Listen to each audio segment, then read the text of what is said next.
നമസ്കാരം, ഞാൻ doctor Nayanaraj. Migraine മൂലമുള്ള തലവേദന ഒരിക്കലെങ്കിലും വന്നിട്ടുള്ളവർക്കറിയാം അത് എത്രമാത്രം ബുദ്ധിമുട്ടിക്കുന്നു എന്ന്. എന്നാൽ മിക്ക ആളുകൾക്കും ഇതൊരിക്കലും വിട്ടുമാറില്ല, ഏത് ചികിത്സ ചെയ്തിട്ടും കാര്യമില്ല എന്നൊരു തെറ്റായ ധാരണയിലാണ് ഉള്ളത്. എന്നാൽ ഈ പറയുന്ന ആളുകൾ ട്രീറ്റ്മെൻറ്റ് എന്ന് പറഞ്ഞാൽ, അല്ലെങ്കിൽ ആയുർവേദം എന്ന രീതിയിൽ ഏതെങ്കിലും പച്ചമരുന്നുകളുടെ പൊടിക്കൈകളോ അതല്ല, ഇനി അഥവാ ഡോക്ടറെ കണ്ടാൽ പോലും കൃത്യമായൊരു ഫോളോ അപ്പ് ഇല്ലാത്തത് കൊണ്ടാണ് ഇത് പൂർണ്ണമായും വിട്ടുമാറാതെ ഇരിക്കുന്നത് എന്നുള്ളത് മനസ്സിലാക്കുന്നില്ല.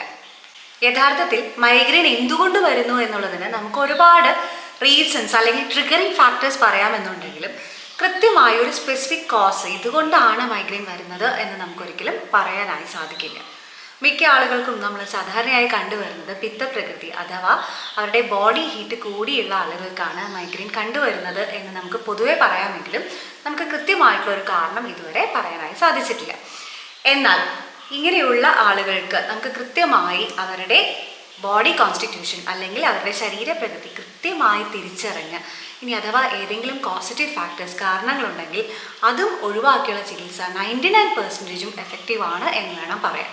ഇനി അതിലുള്ള 1% എന്ന് പറയുന്നത് നമുക്ക് സാധാരണയായിട്ടുണ്ടാകുന്ന ട്രിഗറിങ് ഫാക്ടേഴ്സ്, നമുക്ക് ഉറക്കക്കുറവ്, അതല്ല ഏതെങ്കിലും കാര്യമായ സ്ട്രെസ്സ് ഉണ്ടാവുക, കൃത്യമായി ഭക്ഷണരീതികൾ ഇല്ലാതിരിക്കുക, ഈ ഒരു കാരണങ്ങൾ കൊണ്ട് തന്നെ ഈ 1% നമുക്ക് പൂർണ്ണമായി മാറ്റി എന്ന് പറയാൻ സാധിക്കില്ലെങ്കിലും സാധാരണ കാണുന്ന ആയുർവേദ ചികിത്സകൾ 99% നമുക്ക് മൈഗ്രെയിൻ നമ്മുടെ കൺട്രോളിൽ വരുത്താവുന്ന ഒരു കണ്ടീഷനാണ്.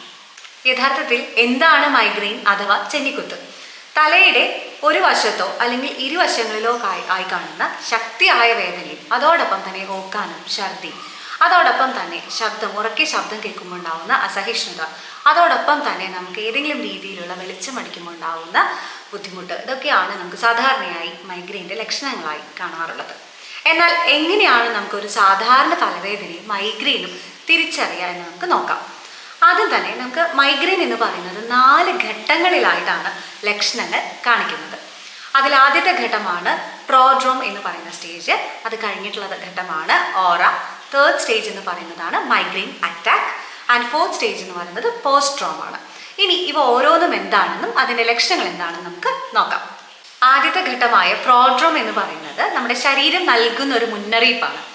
അതിൽ തന്നെ സാധാരണയായി കണ്ടുവരാറുള്ള ലക്ഷണങ്ങൾ, മിക്ക ആളുകൾക്കും മലബന്ധം ഉണ്ടാവാറുണ്ട്, അതോടൊപ്പം തന്നെ ഫ്രീക്വൻ്റ് ആയിട്ടുള്ള യൂറിനേഷൻ, അതോടൊപ്പം തന്നെ മിക്ക ആളുകൾക്കും ഉണ്ടാകുന്ന പ്രശ്നമാണ് തലയുടെ ഭാഗത്തായിട്ട് ഒരു നീർക്കെട്ട് പോലെ, അതോടൊപ്പം തന്നെ ശ്രദ്ധക്കുറവ്, തലയുടെ ഒരു വശത്തുമായിട്ട് മാത്രമായിട്ടുള്ള തളർച്ചയോ തരിപ്പോ, മസിൽ സ്റ്റിഫ്നെസ്, ഈ ഒരു രീതിയിലുള്ള ലക്ഷണങ്ങൾ കാണിക്കുകയാണെന്നുണ്ടെങ്കിൽ അടുത്ത 3 ദിവസത്തിനുള്ളിൽ തന്നെ നമുക്ക് ഒരു മൈഗ്രെയിൻ അറ്റാക്ക് ഉണ്ടാവാനുള്ള സാധ്യതയുണ്ട് എന്ന് നമുക്ക് മനസ്സിലാക്കാം. രണ്ടാമത്തെ ഘട്ടമായ ഓറ സ്റ്റേജിൽ നമ്മൾ സാധാരണയായി കണ്ടുവരാറുള്ളത്, നമുക്ക് മൈഗ്രെയിനോട് കൂടെയോ അല്ലെങ്കിൽ മൈഗ്രെയിൻ വരുന്നതിന് മണിക്കൂറുകൾക്ക് മുമ്പാണോ ഈ ഒരു രീതിയിലുള്ള ലക്ഷണങ്ങൾ കാണിക്കാറുള്ളത്.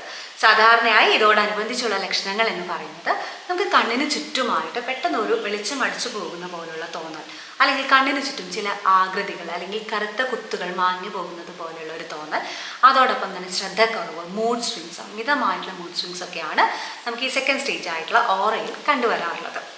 ഇനി അടുത്തത് 3ാമത്തെ ഘട്ടം എന്ന് പറയുന്നതാണ് നമ്മൾ യൂഷ്വലി പറഞ്ഞു വരുന്ന മൈഗ്രെയിൻ അറ്റാക്ക് സ്റ്റേജ് എന്ന് പറയുന്നത്.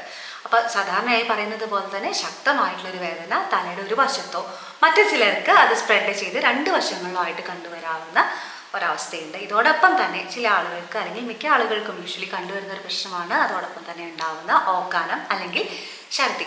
എന്നാൽ ചില ആളുകൾക്ക് ഈ ഒരു നോർമൽ ഒരു വൊമിറ്റിംഗ് കഴിഞ്ഞു കഴിഞ്ഞാൽ ഈ വേദനയുടെ തീവ്രത കുറയുന്നതായി കാണാറുണ്ട്. മറ്റു ചിലർക്ക് ഒന്ന് ഉറങ്ങി എഴുന്നേൽക്കുമ്പോഴാണ് ഈ ഒരു ബുദ്ധിമുട്ട് കുറഞ്ഞു വരാറുള്ളത്.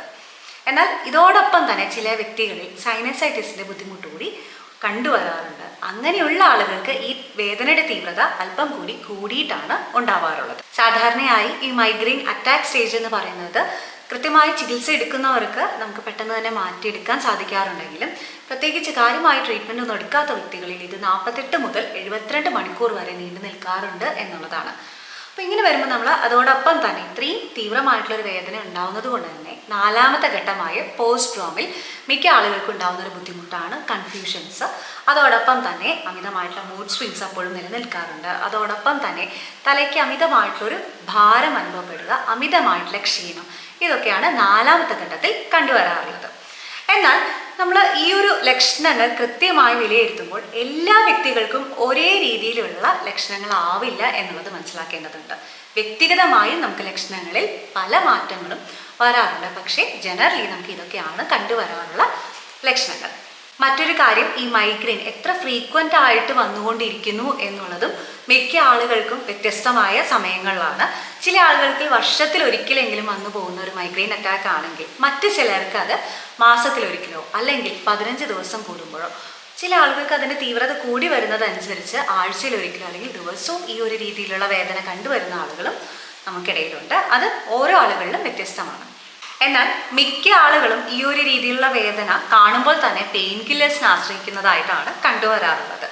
സാധാരണഗതിയിൽ ആഴ്ചയിൽ ഒരിക്കൽ കഴിക്കേണ്ട ആളുകൾ മിക്കവാറും അത് തീവ്രത കൂടുന്നതനുസരിച്ച് ദിവസവും ഈ രീതിയിലുള്ള മെഡിക്കേഷൻസ് കഴിക്കുന്നതായി കണ്ടുവരാറുണ്ട്. ഇത് യൂഷ്വലി ഗുണത്തേക്കാളേറെ നമുക്ക് മറ്റുള്ള ആരോഗ്യ പ്രശ്നങ്ങളിലേക്കാണ് വഴിവെക്കുന്നത്. അപ്പം അതുകൊണ്ട് തന്നെ നമ്മൾ ചികിത്സയുടെ ഭാഗത്തേക്ക് വരുമ്പോൾ കൃത്യമായി ഒരു ഡോക്ടറുടെ നിർദ്ദേശപ്രകാരം തന്നെ ചികിത്സ ചെയ്യേണ്ടത് വളരെ അനിവാര്യമാണ്. കാരണം നമ്മൾ അനുഭവിക്കുന്ന എല്ലാ തലവേദനയും നമുക്ക് മൈഗ്രെയിൻ തന്നെ ആവണം എന്നുള്ളത് നമുക്ക് ഒരിക്കലും ഉറപ്പിക്കാനായി സാധിക്കില്ല. അപ്പം അതുകൊണ്ട് തന്നെ കൃത്യമായൊരു ഡോക്ടറുടെ നിർദ്ദേശപ്രകാരം, ഇനി അഥവാ മൈഗ്രെയിൻ ആണെങ്കിൽ തന്നെ നമുക്ക് കൃത്യമായിട്ട് അവരുടെ ബോഡി കോൺസ്റ്റിറ്റ്യൂഷൻ അല്ലെങ്കിൽ അവരുടെ ശരീരപ്രകൃതി കൃത്യമായി ഇവാലുവേറ്റ് ചെയ്തുള്ള ഒരു ചികിത്സ അവർക്ക് വളരെ നല്ല രീതിയിൽ, ഞാൻ നേരത്തെ സൂചിപ്പിച്ചതുപോലെ തന്നെ 99% എഫക്റ്റീവായിട്ടുള്ള ട്രീറ്റ്മെൻറ്റ്സ് തന്നെയാണ്.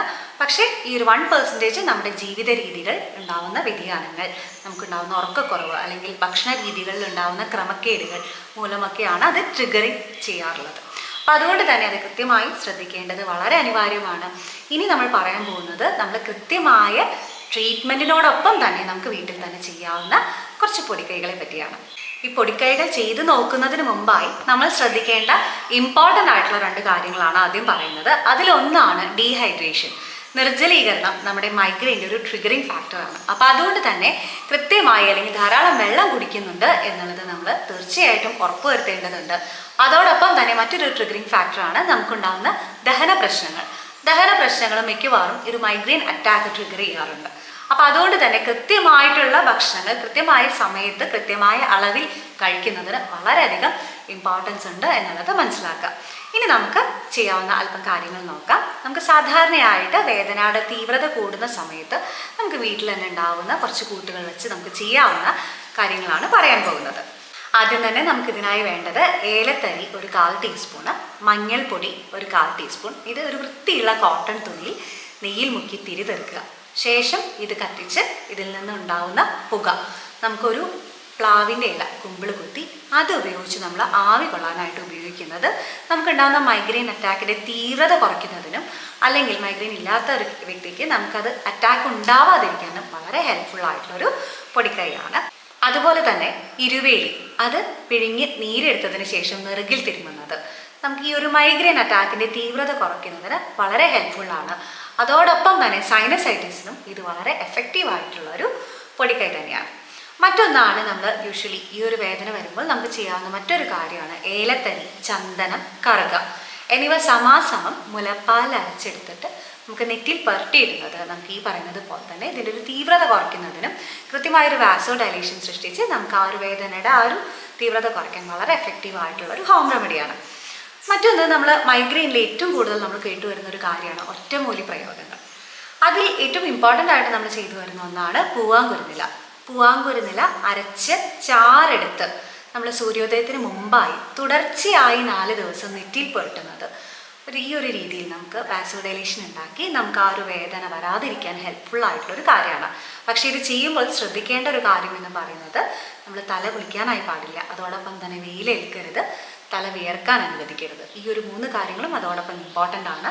പക്ഷേ എല്ലാ ആളുകളിലും ഒരേ രീതിയിലായിരിക്കില്ല ഒറ്റമൂലി. നമുക്ക് ഒറ്റമൂലി എന്ന് പറയുന്നത് എല്ലാവർക്കും എഫക്റ്റീവ് ആയിരിക്കണം എന്ന് യാതൊരു നിർബന്ധമില്ല. ഞാൻ നേരത്തെ സൂചിപ്പിച്ചതുപോലെ കൃത്യമായ കാര്യകാരണങ്ങൾ അറിഞ്ഞുള്ള ട്രീറ്റ്മെൻറ്റാണ് നമുക്ക് കൃത്യമായിട്ടുള്ള റിസൾട്ട് തരുന്നത് എന്നുള്ളത് കൂടി നമ്മൾ മനസ്സിലാക്കേണ്ടതുണ്ട്. ഈ പറയുന്ന പൊടിക്കൈകളും നമ്മൾ ഇതോടൊപ്പം തന്നെ ഒരു ട്രീറ്റ്മെൻറ്റിനോടൊപ്പം തന്നെ ചെയ്യുമ്പോഴാണ് നമ്മൾ കൃത്യമായിട്ടുള്ള റിസൾട്ട് നമുക്ക് കൊണ്ടുവരുന്നത്.